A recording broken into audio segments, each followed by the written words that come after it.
But I do believe this. I think that everything you say yes to, you need to check your motive. That's right. That's pretty good. Why am I doing this? Yeah. Hey, everyone. Well, I am so honored because I asked Joyce if she would sit down with me for just a little while. Last time when she was at our church, you and I talked about burnout. Right. We talked about rest. Yeah. And we kind of shared similar war stories Right. Yeah. about things that we wish we would have done differently. And so these are young men and women of God that love the Lord, and God's using them greatly. And I think probably the biggest enemy is being overworked Right. and saying yes Yeah. too many times. Yeah. And so I just wanted to just share any war stories or any words of wisdom with these young leaders. Well, first of all, hello, and I'm honored to have the privilege to speak to you. And I do believe that people who have been through a lot can save you a lot of trouble if you will really take it to heart. You know, first of all, let me say that different people have different sets of issues. First of all, I come from a background of being sexually abused by my father. So I started out feeling like my worth, looking for my worth in what I did. It took me a long time to find out the difference in what I call my who and my do. I had to know who I was in Christ, and that it wasn't just what I did. Secondly, I'm a choleric, type A personality, whatever personality test you take, and so I'm motivated by work. I'm motivated by accomplishment. And a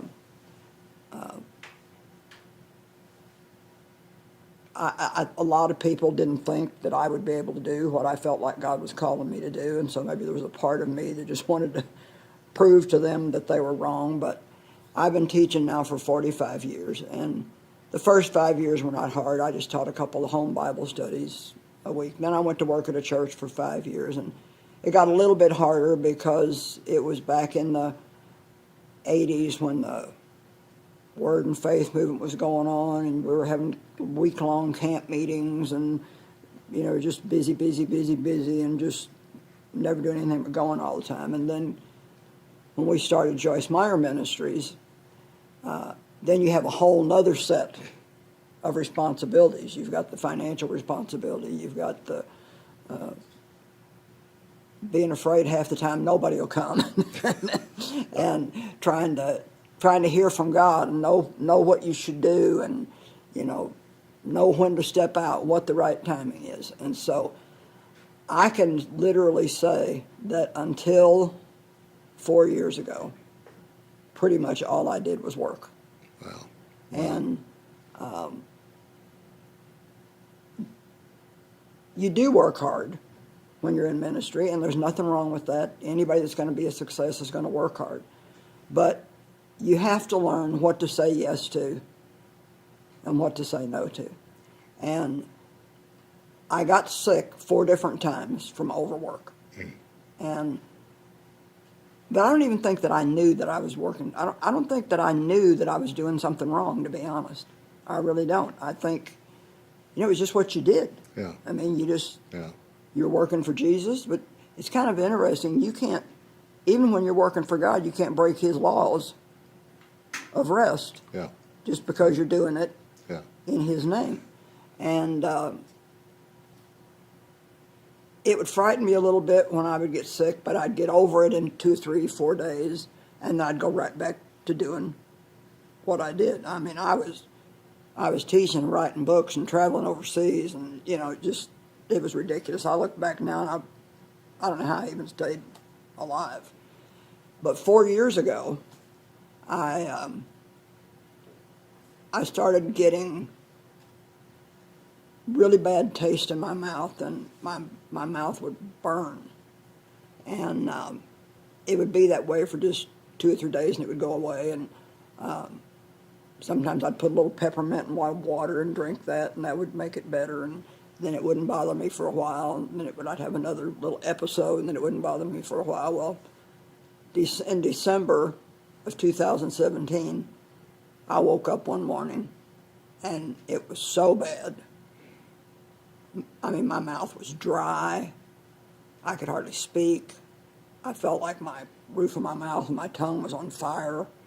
My blood pressure shot up. I was shaking. I was a mess. And long story short, doctors and went in the hospital in Houston, and a doctor friend there had them run every kind of test imaginable, and they came back and said, "You have got the best blood work of anybody we've ever seen your age." Well, you hate it when you feel like you're coming unglued and they tell you there's nothing wrong with you. And so, long story short, they finally said, "You have just got extreme adrenal fatigue from working too hard for too long." I also spent 4 years walking 5 miles every day, and I'm kind of bullheaded, so when I say every day, Robert, I mean every day. I walked in the rain, I walked if it was cold, I walked if it was hot. I mean, every day I'd go out and do a conference and come home, get up the next morning and go walk. Well, people tried to tell me, but I don't listen real well. I don't know if you listen better than I do, but, I listen now. But my husband would say, "You don't need to go out and walk today. You just did a conference. You need to rest." "No, I'm walking."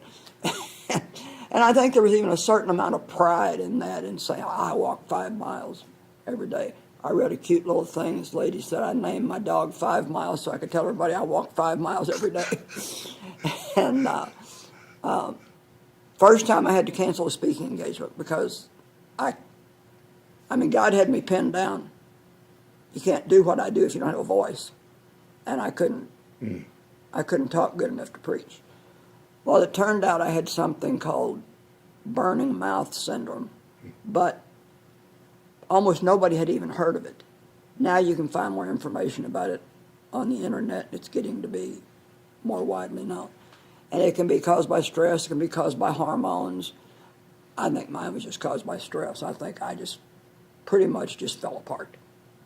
And so when I read your book, Take the Day Off, and you said you found yourself on the closet floor crying because you didn't have any clean underwear.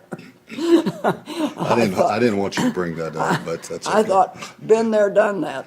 And I just got, so the diagnosis was extreme adrenal fatigue, and my prescription was rest for 18 months. Rest for 18 months. My first comment was, "Well, what do you do when you rest for 18 months?" And so the doctor that was a friend of mine happened to be Paul Osteen, and he said, "That's your problem." It's like doing. And when I look back, I'm not sorry that I worked hard, but I wish that I would have said no to things that I could have and should have said no to. Part of it was trying to prove my worth and value. Part of it was just that I'm a hard worker. Part of it was people pleasing. And when you reach a certain place, everybody wants you to do them a favor. And that gets hard because when you have people that you love and they're friends and they ask you for a favor, you feel like you should do it, but there's not just one of them. There's hundreds of them. And, can you forward my book? Can you, all these different things. Can you come to my conference? And then I went through the stage, well, God told me that you're supposed to be. And I finally thought, well, God didn't told me, and so I'm not going to do it unless he tells me. So I had to learn that I had to do what I needed to do to keep our ministry good and strong, and not go do all this stuff for other people and then still have to do what I needed to do for ministry. Now, don't misunderstand me. I love to do things for people, and I do things for people, and I do favors for people, but I do about that much of it now compared to this much of it. Yeah. And I just had to make my mind up that if somebody was my real friend, if I said no to them, that's good, and they didn't want to be friends with me because of that, then they weren't a friend. Yeah, that's good. To begin with. You have to get to the point where you're going to follow God and not people. And so when I started trying to make decisions about what to say yes to and what to say no to, because I mean, I have cut out a lot of stuff in the last 4 years. The things that I came to is do what only you can do and start letting other people do some of the stuff that you can do, but you don't have to do. And some of it was even other people, the people around me, because they would say, well, this will be better if you do it, and that'll be better if you do it, and this will be better if you do it. So it wasn't just me, Yeah. it was like even expectations from other people. Yeah. So my falling apart scared them too, and we started letting other people do different things. And so now I basically do my writing, I do my television, I do my conferences, I preach at a handful of churches a couple times a year, especially if they have good TV equipment, so I get good TV shows out of that. And I do a lot of resting, and I really love it. My favorite thing now is quiet, and I don't like to go out at night. My kids make fun of me. The street lights are coming on, Mom. You better get home. Now, you know, I'm older, and so naturally, Sure. you know, when you're younger, I mean, when I was 50, I was running all over the planet and just starting on TV. But I'm not 50 anymore. And even though I don't maybe look my age or even feel my age, I am my age. And so I love something that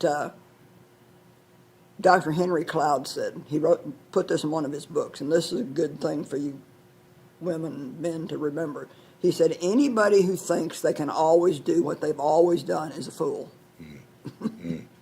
And so you have to constantly be making changes. Even where you're at now, you've made some quality decisions, but by the time you're another 10 years older, you'll have to make even some more quality decisions. Yeah. And I'll say one more thing, then you can ask me another Okay, question. all right, well, you hit something right at the first that went off in me like a rocket, and all of it was phenomenal. But we're talking to younger leaders. Right. And when I was younger, and I started getting the invitations from the big people, those I just couldn't say no to. I know exactly what you mean. And it was in me, it was an inferiority complex. Mm-hmm. It was something I grew up with. It was a low self-esteem. Mm-hmm. And I'm just wondering, how many times did that affect you, and how did you overcome that when so-and-so, you were now getting to preach for so-and-so? I mean, how do we tell younger leaders, you got to somehow deal with that, your identity in Christ, and not that? Well, to be honest with you, it's kind of hard. Sometimes people just won't listen until they have some experiences themselves. I mean, I know I've talked to younger people that are just on fire for God, that are doing phenomenal things, and I watch them just go and go and go and go and go. And I've tried to talk to them, and sometimes they just won't listen. And they say that a lot of people that have been abused or who have inferiority complexes make great leaders because they will work until they almost die trying to prove that they're worth something. Yeah. And you can do more. You know, the people we're talking to are young, and they can do more. And you can do it for a period of time, and any time you're going to start a new ministry, you're going to work hard. You're going to work really hard for a long time getting it up and running. But God will start giving you warning signs. And that's what people have to pay attention to. Yeah. You know, we don't, well, what do I mean by warning signs? Okay, let's just say a lot of ministers have problems in their marriages. Get into affairs, get divorces and all kinds of stuff. Well, let's just say that your wife says to you, I feel like I never see you anymore. That's a warning. I feel like we're growing apart. That's another warning.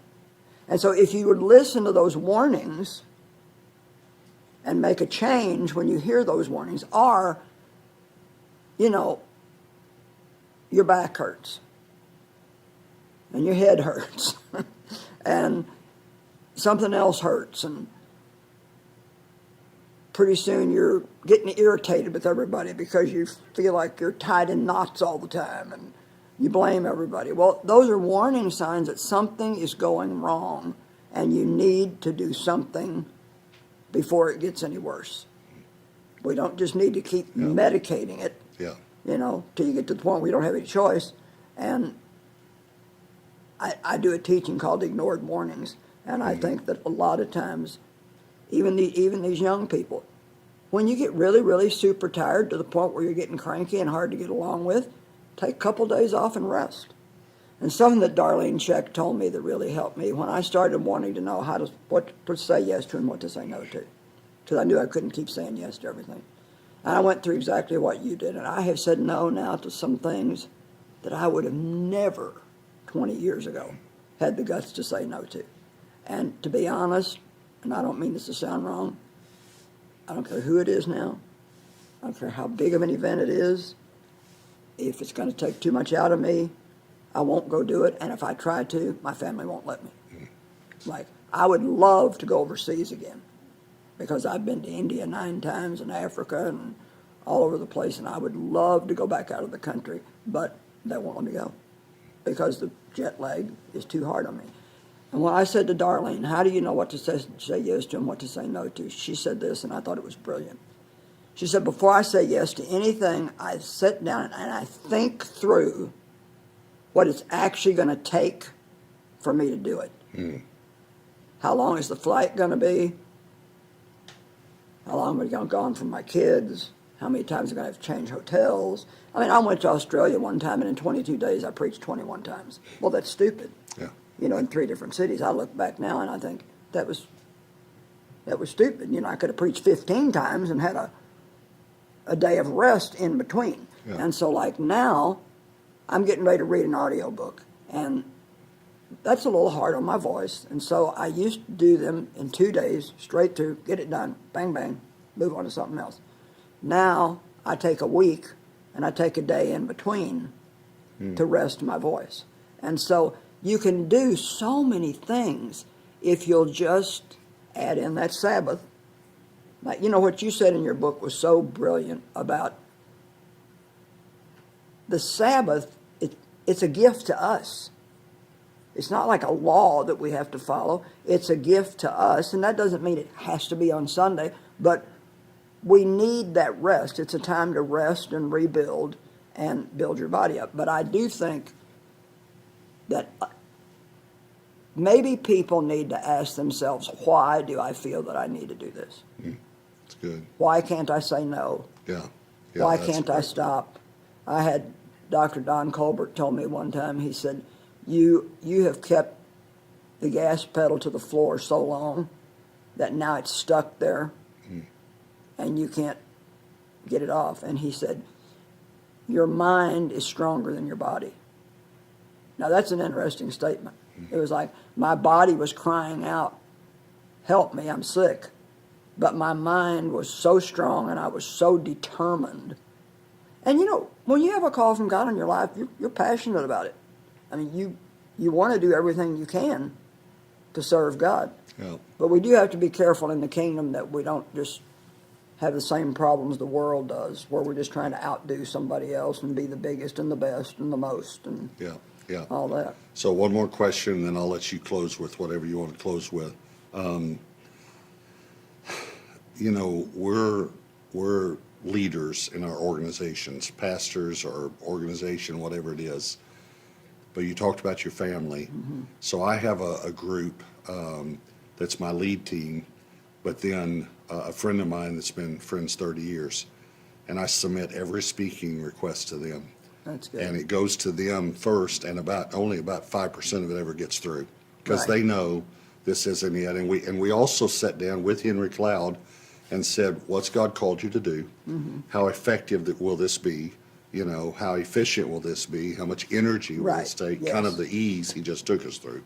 So when you're the leader, would you recommend that you actually submit your schedule or somehow get input on your schedule from your family and your people around you who know you well and, Whatever way you do it, you have to be humble enough to listen to what some of the people around you are saying, especially if you respect them and you know that they love you. Yeah. And if I would have listened, even like those 4 years when I was walking 5 miles a day, I can't tell you how many people told me. My chiropractor told me you need to take a day off. My husband told me. My kids told me. And I did not listen to anybody. And any time that you're not going to listen to anybody, you're going to end up getting yourself in trouble. Now, whether they need to submit their whole schedule to somebody or not, I don't know. I think you and I have to do that at this point because we pushed ourselves to the point where we got sick. But I do believe this.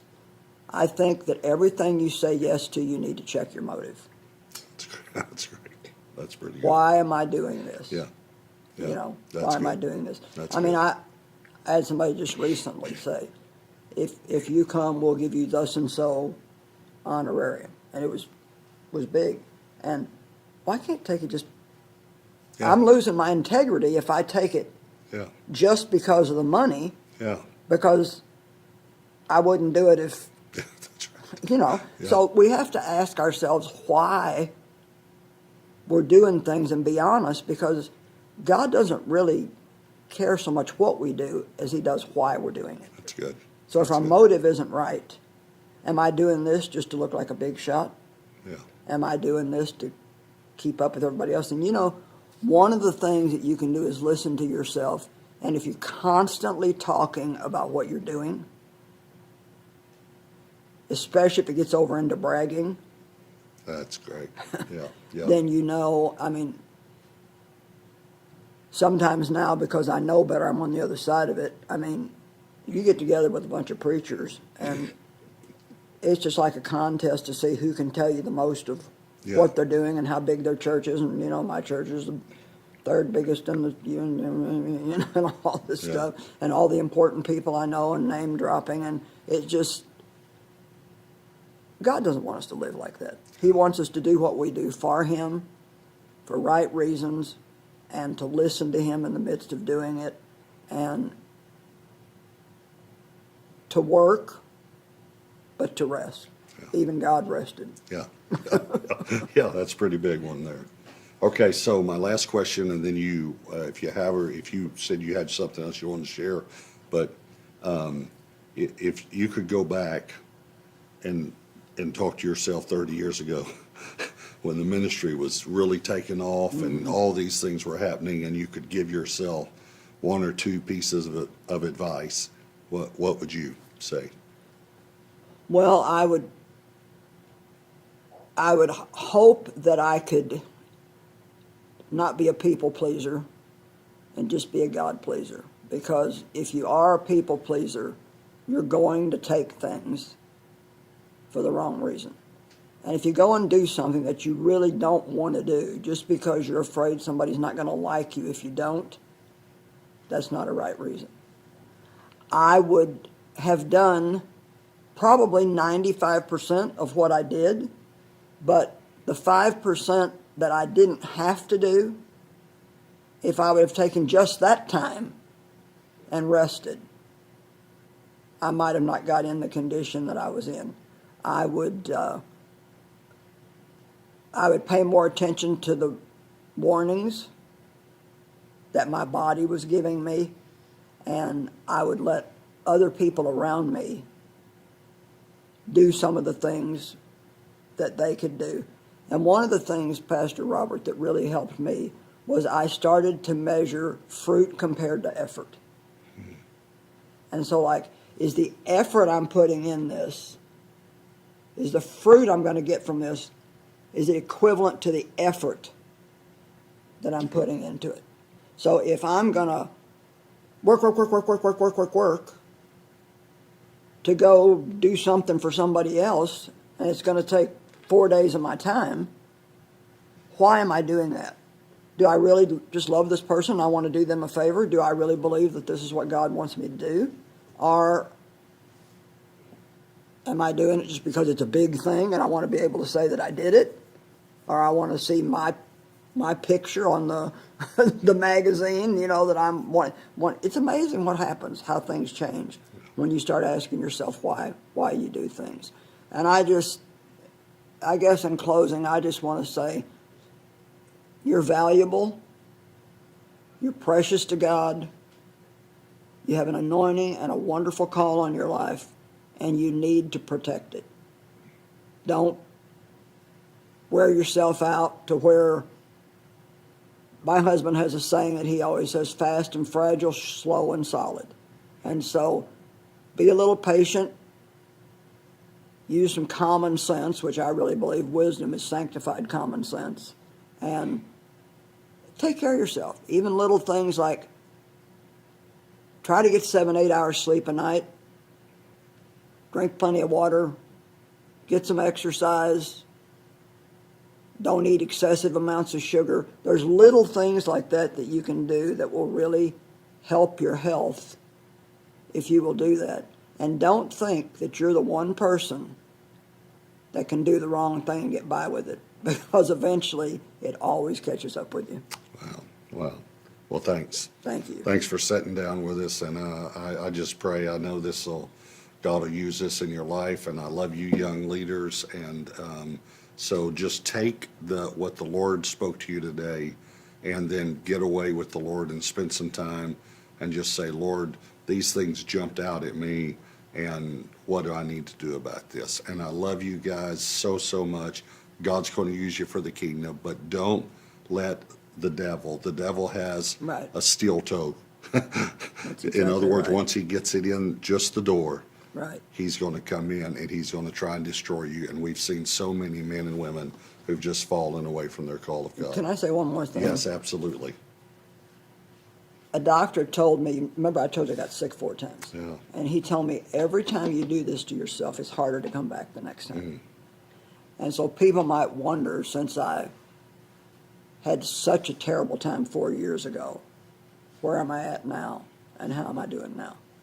And I would say that probably on a scale of 1 to 10, I'm at about a 7. But I still don't have the stamina and the energy that I used to have. But in a way, it's probably God's blessing to me, because to be honest, if I did, I'm afraid I would go right back. So sometimes God will put a governor on us just to protect us, Yeah. because we don't always have enough common sense to do what we should do. Yeah. And I'm at the point now where I have to rest. If I don't, I'm going to get myself in trouble. Well, unfortunately, I'm there too, after Yeah. my incident 4 years ago too. Yeah. So, all right, well, I hope this helped you, and we love you very much. God bless you. God bless you.